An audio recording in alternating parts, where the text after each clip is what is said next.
What makes a great zoo? Is it an abundance of popcorn machines with a few animals in between? Perhaps a cute huddle of penguins? Using data from over 450 zoos worldwide, researchers have teased out exactly which animals entice people through a zoo's front door.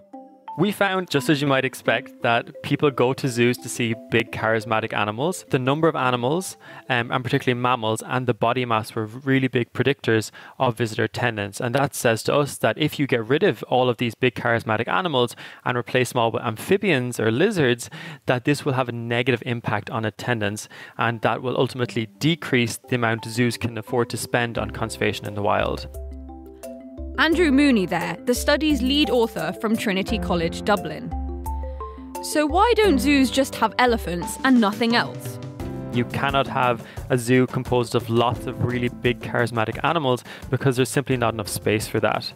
And if you look at it, the room needed to house a herd of Asian elephants in any zoo could be used to house hundreds, if not thousands, of invertebrates or amphibian species.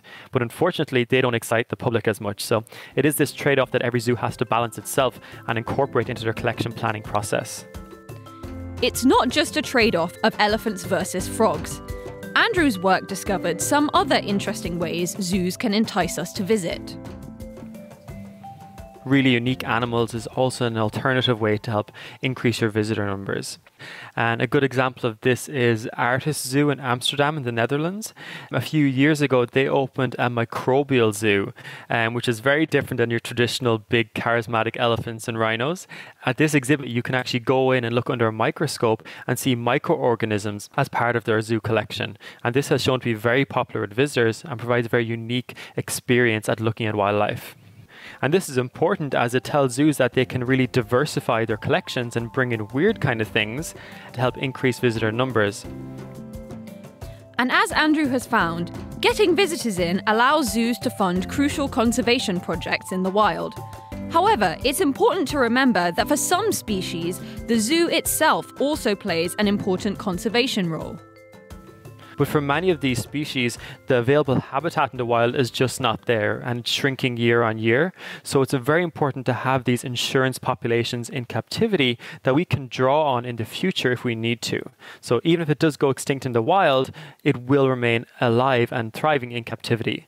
And there are several species which are now alive today and exist exclusively in zoos and aquariums. A good example would be the Guam kingfisher, the Scimitar horned oryx. These are species which are only alive today because zoos and aquariums have taken the effort to breed them. And for several of these species, like the Scimitar horned oryx, they're now being reintroduced back into their natural habitat because we had a viable population in zoos and aquariums. Big animals, small animals, animals that need conserving, it's a lot to remember. So what are Andrew's tips for if you want to set up a zoo that not only pulls in the punters, but maximises its conservation impact too? I would say that the best way to get the biggest bang for your buck and to get the most people to go to your zoo and therefore invest more in the wild would be to have a really diverse collection.